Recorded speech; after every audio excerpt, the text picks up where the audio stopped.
Nice day ngayong araw. Marami ng mga artist ang mga nagtatalo-talo. Pero normal lang yon dahil may kanya-kanyang opinion ng mga tao. Kaya kung isa kang nag-aaral na matutong magtattoo, huwag kang matakot sa kutya dahil normal lang yon. Ang hindi normal, tattoo artist ka tapos nangungutya ka. Samantalang hindi ka naman marunong dati. Kaya paalala ko lang, kung nag-aaral kang matutong magtattoo at pag naging marunong ka na at naging mahusay, iwasan mong magbigay ng negatibong opinion at ang mas mainam pa na gawin ay magturo. Dahil ayun naman talaga yung tamang gawin.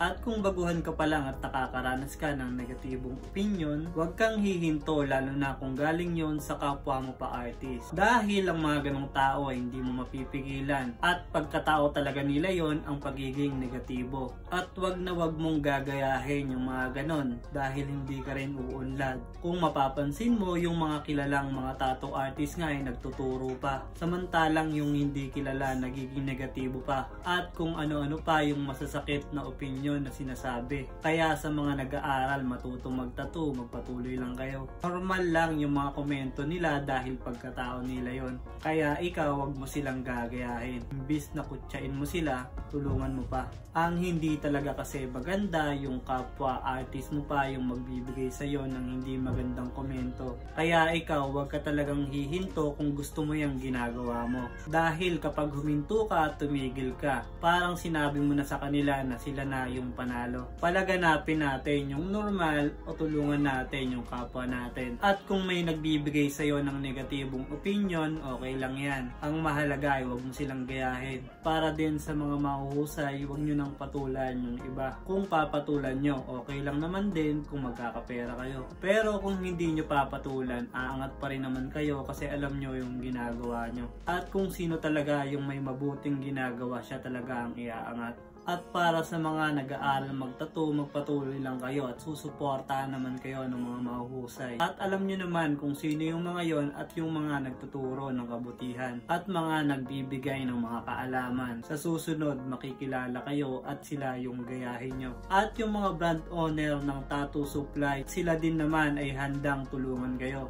At shoutout ko na rin ang Crazy Tattoo Product. Maraming salamat dahil nabibigyan nyo pa ng opportunity ang mga tattoo artist na ipaunlad yung pagiging tattoo artist nila. Ginagawan nyo kami ng mga produktong kalidad na magagamit namin sa pagtatattoo. Kaya Sir Nelmer Cruz, maraming salamat. Kung isa kang nag-aaral magtattoo, isipin mo ang pag-unlad at hindi pagtatalo-talo. Kaya sa mga brand owner ng mga tattoo equipment o tattoo supply, saludo sa inyo dahil may mga mabibila ng mga artist na produkto. At para naman sa mga negatibong mag-isip sa kapwa artist, ipagpatuloy nyo yan. Pangako kapag pinagpatuloy niyo yan, hindi kayo uunlad. At para naman sa mga kagaya natin na nagsusumikap, magpatuloy lang tayo.